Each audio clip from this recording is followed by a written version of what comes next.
Hello everyone. I don't know if I got to set this camera. There you go. Going to talk about training pigeons. I get a lot of questions about how I trained my pigeons. And I did very well. First I want to tell you, after training my pigeons, I was coming home one day and I saw two pigeons. They were not mine. They were not my pigeons. And I watched them because they were flying alongside the car for about 5 minutes.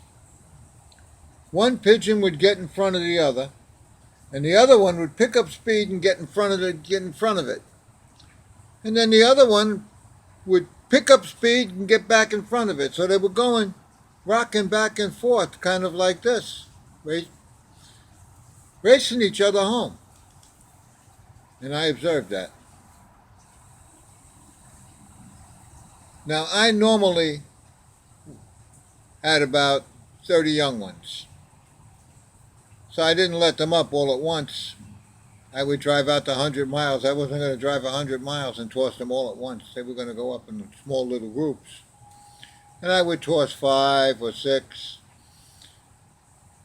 until I got done every 10 minutes to give them a chance to go home. A few times they got together. They would get together.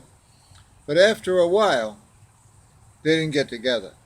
They would just go straight home. It took about 3 weeks for them to get it down pretty good. So my recommendation to you, especially you beginners, is toss them 2 or 3 at a time. If you can. I know that you got jobs, I know that you work, and all kinds of things might distract you.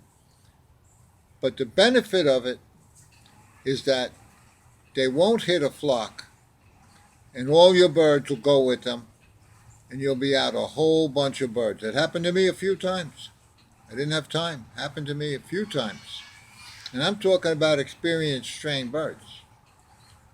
So really, what you want to do is let them up in small groups, about 10 minutes apart, and then go, if you got the time.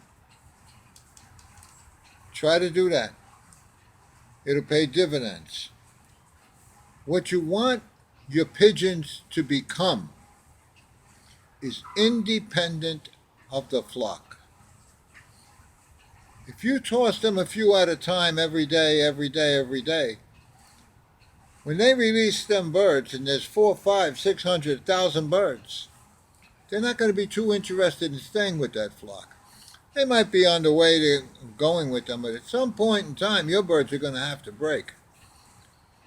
And if they're accustomed to breaking out of that flock, they're going to do it much sooner.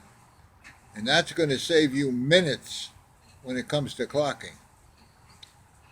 All them other birds that were tossed in large groups are going to stay in that flock. Many of them are going to go to the wrong loft. They're going to go to the wrong place.